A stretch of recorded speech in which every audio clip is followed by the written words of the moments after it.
Tonight, I want to speak of the Vitakka Santana.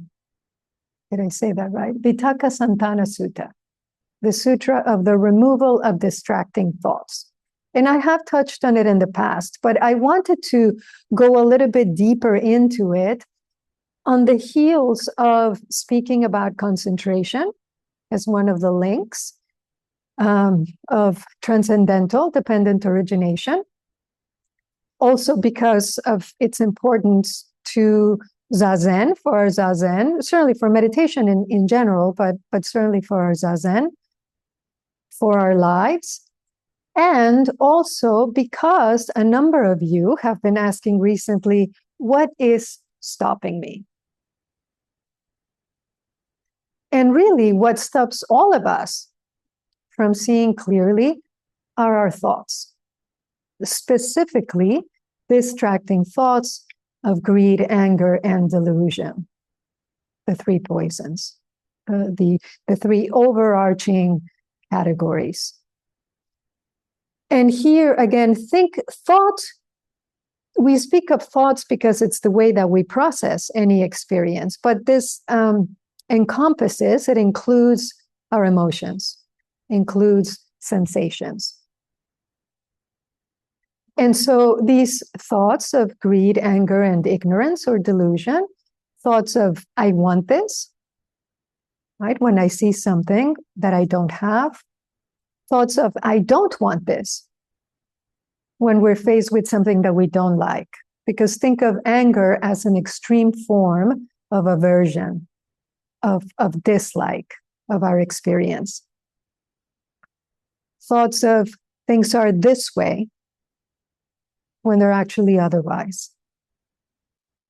Or thoughts of, I don't actually know, I don't actually understand what is going on. And so this sutra lays out very precisely 5 ways to work with these types of thoughts, or signs, nimitta, as the Buddha calls them. And nimitta are really, they're images. They're mental signs, they call, that stand in for an object. And so you can think of nimitta as, they give you the generic appearance of the object, which we then take to be real, and we then cling to. So I take my image of person, for example, to be real, to be inherently existing, to be myself. Or I take an image of an object, money, for example, and imbue it with a kind of solidity, a kind of existence. And then I chase after it. And so to clear up this confusion, we have to train the mind. We have to see the signless. And so there's another sutta called the Nimitta Sutta, in which the Buddha speaks actually of 3 wholesome signs: concentration, energy, and equanimity. And he says, if you want to train your mind, you need all 3 of these, because if you just focus on one, concentration, for example, then you could get lazy. I think of this as getting very focused, but not really engaged with the thing that I'm focusing on. So we know how to see a thought, let it go, and come back without realizing there are certain thoughts we actually need to engage before you let them go. And so with this type of concentration, if it's one-sided, we can get a little bit blind. On the other hand, if we just develop energy, virya, effort, then we could get restless. And this can happen particularly during long retreats, because we're building samadhi, we're building joriki, self-power. And if we don't know how to harness that energy, and then we can get very, very antsy, very restless. In my first full session that I did at the monastery, I ended up running sprints after supper one night, just back and forth on the meadow outside the main building. And, I don't know if anybody saw me, and if they did, they probably thought, oh, poor thing, just let her get it out. Let her exhaust herself. Because after sitting all of that week, it was too much energy. I didn't know how to hold it. And then the last one, equanimity, if we just focus on that, if we just cultivate equanimity, then we might not garner enough concentration. I think of this as flatlining. Everything's cool, but nothing's really happening. We're not getting any clearer. And I actually have spoken of these in the past as the 3 factors or 3 aspects of awareness, of consciousness, but I speak of mindfulness instead of energy. Concentration being the sharpening factor, mindfulness being the seeing factor, and equanimity being the balancing factor. And the Buddha said you need all 3 to gain the higher mind. This being the 8 jhanas that lead to insight and liberation. And it's called higher because it's a higher mind than the good mind that practices the precepts.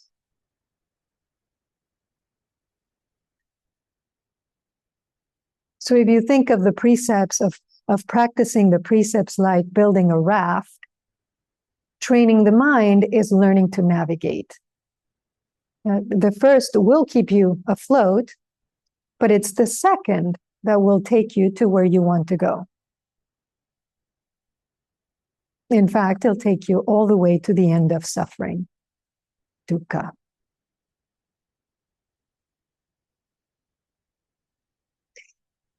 And sometimes the early sutras compare this practice of training the mind to that of training a wild animal. And they say an animal trainer doesn't just use 1 or 2 techniques to bring about the taming of that animal, to bring them in line. They use all the tools at their disposal. And so the same is true for us. See a thought, let it go and come back. It's a good starting point, but it's not going to see you through a life, right? It might not even see you through a whole meditation period. Because some thoughts you drop and they return. Some thoughts you don't want to drop. And so much of the work is getting yourself to a point where your own peace of mind, your own freedom, your own liberation is more compelling than whatever story you're telling yourself. You have to believe that being happy and peaceful and satisfied, truly satisfied, is more important than being entertained or affirmed in some way. You have to want to be free more than you want to be right. Some thoughts you can't even see because they're buried so deep. And yet they're wreaking havoc in our lives, causing us to act in all sorts of unskillful ways.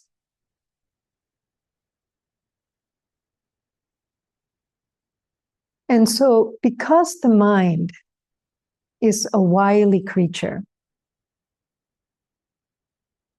it helps to have different tools, not to control it, but to work with it better. And this is what the Vitakkasanthana Sutta is helping us to do. It offers 5 tools, 5 wholesome signs for taming the mind.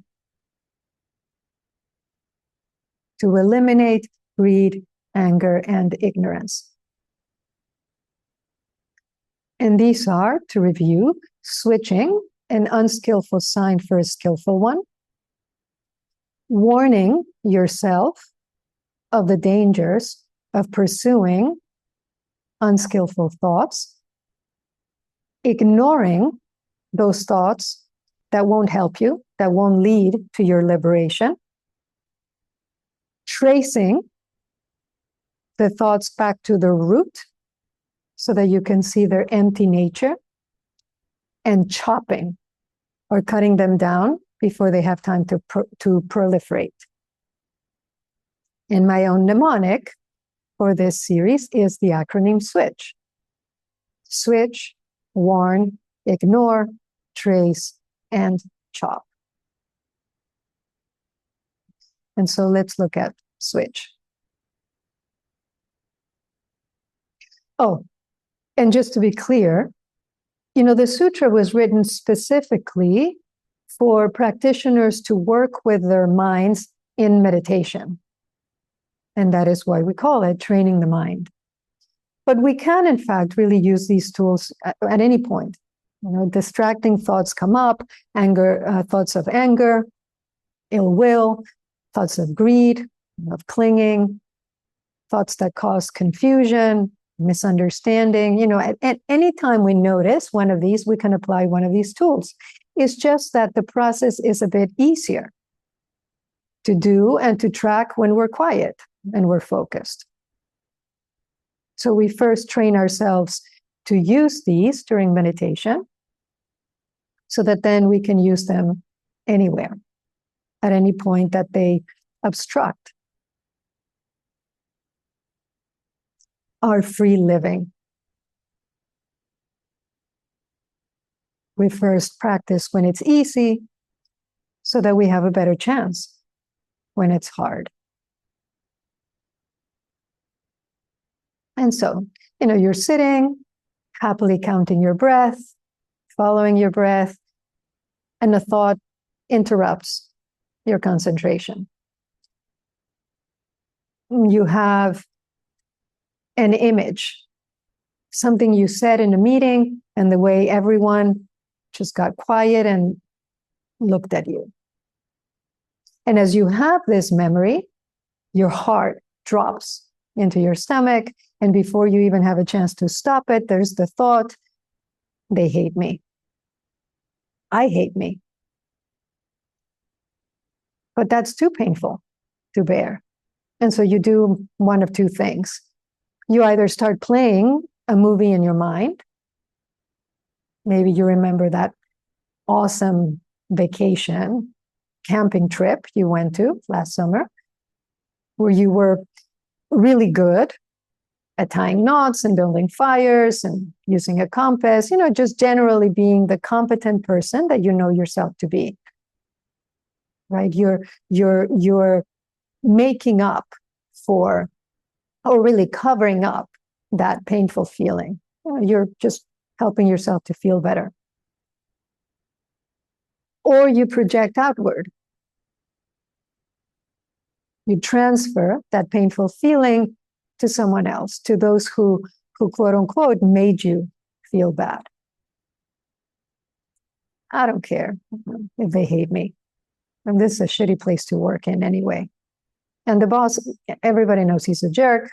He's probably not even going to make it until the end of the year. I'm not going to worry. I'm just going to do my thing. Either way, we're far, far from your higher mind. I mean, you're far from your middle mind. You're down in the dungeons trying to find a trace of light. And so the first step, actually, to work with this type of thought is you have to recognize it. We can't even begin this series if we don't know that we've gone off track.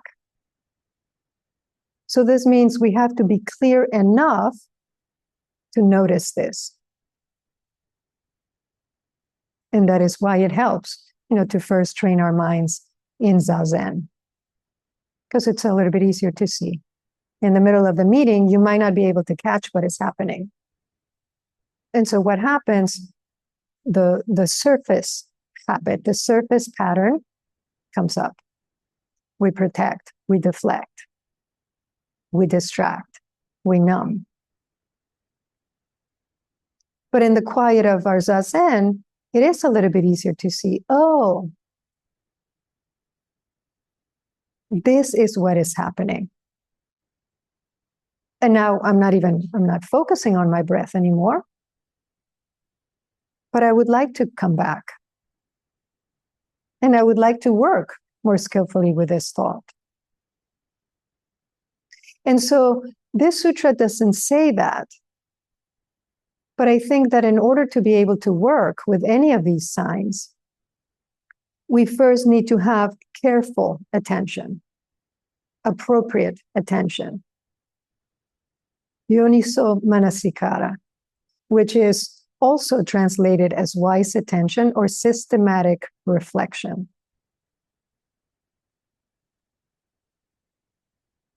There is a bit of doing, even in the quiet of your meditation. And of course, there is a sutra for this as well. This is the Buddha speaking. I say that the getting rid of anxieties and troubles is possible for one who knows and sees, not for one who does not know and see. What must one know and see in order to get rid of anxieties and troubles? Wise reflection and unwise reflection. For one who reflects unwisely, there arise anxieties and troubles that have not yet arisen, and those that have already arisen increase. But for one who reflects wisely, anxieties and troubles that have not yet arisen do not arise, and those already arisen disappear. And, these sutras can sometimes seem very circular, or very simple in their logic. But it's really that simplicity that is so powerful, because it highlights what we so often take for granted, what we so often overlook as we're rushing past. And so for one who doesn't pay attention, anxieties and troubles arise. Another translation has these as the taints, the fetters. Think of them as just the obstacles. But I like that translation. That's why I chose that one. Anxieties and troubles arise for one who does not pay attention. For one who pays careful attention, anxieties and troubles do not arise. Or if they have arisen, they diminish. We can test this for ourselves. We can look at our minds and see, is this true? When we're quiet and when we're still, we can confirm that in fact, when we are not careful, when we are not wise, all sorts of anxieties and troubles arise. We believe there's a self, we believe there are others. We believe there are things and that I should cling to them. We believe that maybe we can somehow escape old age, sickness, and death. And on and on. And so this is not hard to see, it's not complicated. Just as it's not hard to see that when we do pay careful attention, wise attention, things become a little more manageable. And one of the things you can be paying attention for, because one commentator said, is that this careful attention, its effect on us, on our minds, must be positive. In order for it to be yoniso manasikara, it must be positive. So I may be feeling bad about everyone looking at me during the meeting. But when I apply wise attention to this memory, what I get as feedback, what I get in return is a positive feeling. Because I'm no longer caught In that moment, I'm starting to turn. My mind is no longer bucking or pulling at the rope. No, it has started to settle down. It's ready to listen, to act. The wild animal is starting to get quiet. And so we have to be attentive enough to notice something's going on. We said we were going to follow our breath. We said we were going to listen to a friend. But here we are, chasing instead after a story. And in the process, our samadhi is out the window. But now we've noticed. Now we can apply that first of the skillful signs and switch that unwholesome thought, they hate me, I hate me, with a wholesome one. Just as a skilled carpenter or their apprentice knocks out, removes or extracts a coarse peg by means of a fine one, so too, when a practitioner gives attention to some other sign connected with what is wholesome, the mind becomes steadied internally, quieted, brought to singleness, and concentrated. And I really like that image because, if you can see it in your mind, you see how that works. There's a carpenter,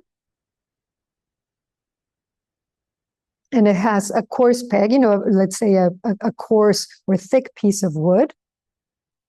And by means of a finer one, that, like when you're using a wedge, for example, and you're putting that in place, boom, the other one pops out. You're using something more subtle to affect what is has more weight.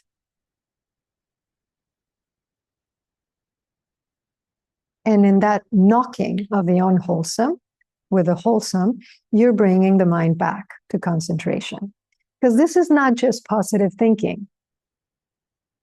It's not just, switch channels. Don't be negative, be positive. This is dharma. This is not self-improvement. And so we're really saying, align your mind and reestablish your concentration. Why? For the purpose of liberation. But what would that wholesome thought be? And that really is up to you. And we have so many, to draw from in the teachings. We have metta, loving kindness. May I be safe. May I be happy. May I be free from worry or despair. We have the third bodhisattva vow.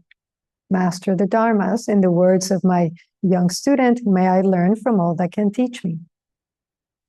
We have the four immeasurables. May I be safe. May I be kind. May I be joyful. May I be awake.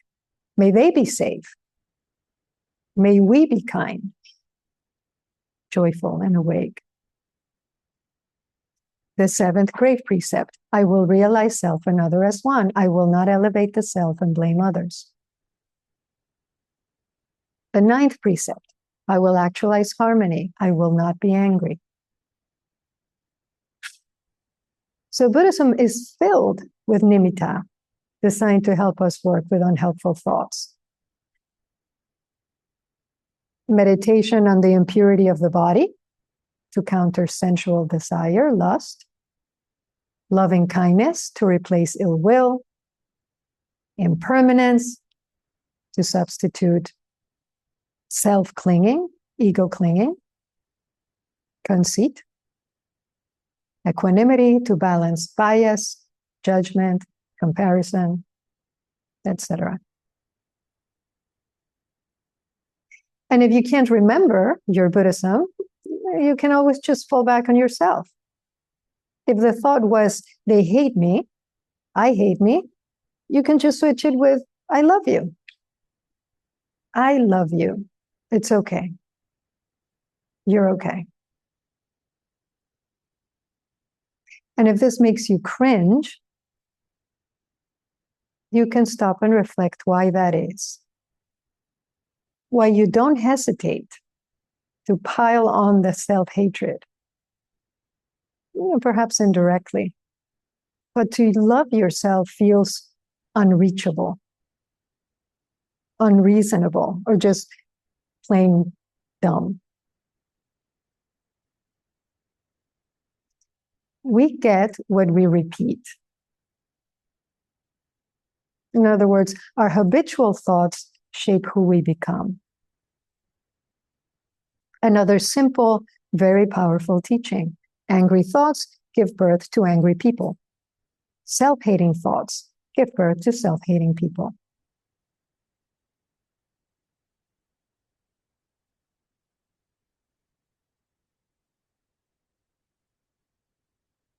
Perhaps this is one of the characteristics of good teaching. When you see it as a body, it's a lot, right? Like dependent origination that we've also been studying. You read of it, you read it, you see it on paper, you listen to it, and you think, oh, this is a lot. There's a lot of steps, there's a lot of concepts, all these ways that these concepts interrelate. But then when you start to break it down, you realize this is actually very simple. This is very reasonable.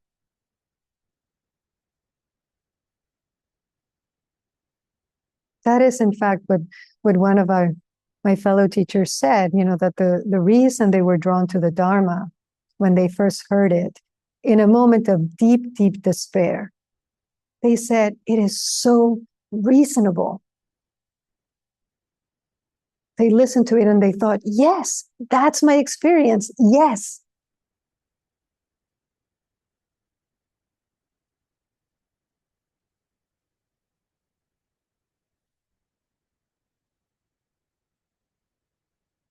If we want to deepen, if we want to brighten the mind,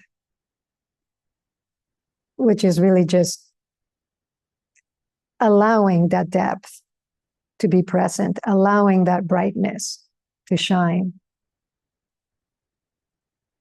This is one of the ways that we do that. We switch, we replace an unwholesome, unskillful, unadventitious thought with a wholesome one.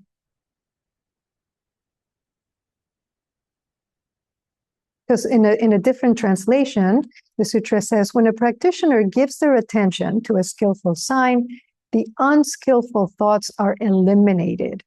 They disappear. And by their elimination, the mind stands firm, settles down, becomes unified and concentrated in the object of meditation.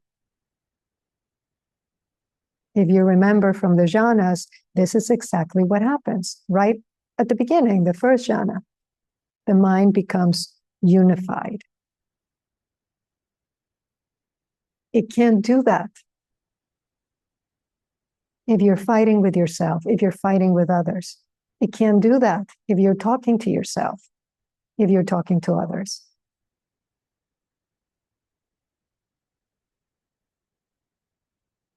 And one who succeeds in overcoming distracting thoughts, Bhikkhu Bodhi says, is called a master of the courses of thought. I really like that. One who has mastered their mind.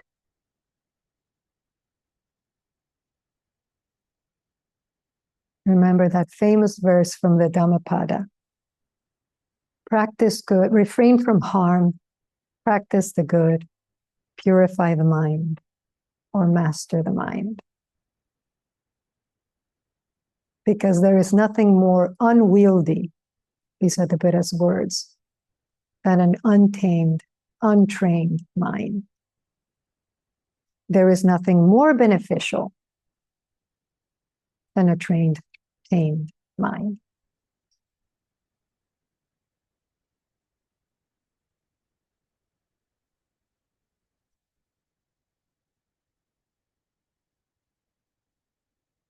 And so one thing to keep in mind as we move through this 5-sign sequence is that This is one of those series that is somewhat sequential. Switch as the first tool is the first because it's the easiest to apply. You don't have to think about it too much. You notice the angry thought, you have your array of tools, and you apply it. You replace that angry thought with a loving one, for example. So what you're doing is you're switching the energy behind the thought. You're not getting involved with the content. You're not analyzing it per se. It doesn't require a lot of understanding. You're not trying to get clear about why you're angry, the history of it, all the different circumstances that came into being for this thought to arise. You're simply treating anger as a distracting thought, interrupting your concentration, obstructing your concentration, and you replace it with another one that will help, that will strengthen that concentration. So there is a place for understanding the origin, the history of a thought, but that's not in Zazen. This is really important. When I say protect your mind, that's what I mean. There will be thoughts you will have to work with a little bit differently, and we'll see that. But that's once you really have learned to not get embroiled by the stories. And that's hard. It's hard to do, to really distill the thought to its essence and work with it directly. You're not doing that with switch. You're really just switching. You're really just replacing that energy. You're really removing the obstacles to the mind's natural, bright, cognizant nature. It's like you're wiping the mirror clean instead of getting involved with every particle of dust. And to do this, the other tool that you need, so think of it as like these are sandwiching switch. Careful attention on one end and prajna, discernment or wisdom in the other. Seeing things as they are, we know, but also very practically seeing what is needed in relationship to that thing, to those things. This discernment will come in very handy, will actually be quite important as we move through the other signs, because they get increasingly more challenging and a little more involved. You need to work with yourself with a bit more skill. And you have to be able to know, do I get close here? Or do I need to be careful, right? Do I keep my distance? Do I just shift? Can I just ignore this and let it fade without burying it, bypassing it? This is the kind of thought I just need to cut at the root, because any involvement is too dangerous.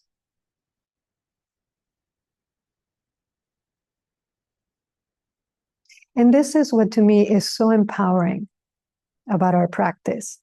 At each moment, it's you applying your own effort, your own discernment, your own correction, if correction is needed. No one else can do it for you. Right? The teacher can point, the sutras can guide, but in the end, is you who's going to try on the practice and you who will see the result. That is what the Buddha said. Rely on the dharma, not on me. And so to end, let me leave you with this other very nifty teaching called the Four Reliances. It's particularly used in Vajrayana Buddhism. The first is to rely on the teachings, not the teacher. to rely on the meaning, not the words, which is a little different from what I've said in the past when it comes to seeing something directly. You let go of the meaning. But here it is relying on what the teaching is pointing to, what these words are pointing to. I mean, these are just words that I just shared with you. But now you have to reflect and really take in their meaning. And of course, then apply that meaning in a very practical, experiential way. So rely on the teachings, not the teacher. Rely on the meaning, not the words. Rely on the definitive meaning, not the provisional meaning. Rely on ultimate truth, not just conventional truth. And rely on wisdom, not on knowledge. Or some translations say consciousness. You know, that either that cognitive quality of mind or the quality of mind that apprehends discursively. Rely on wisdom, not on knowledge. The Buddha would have said, just test it. Test it and then just see for yourselves.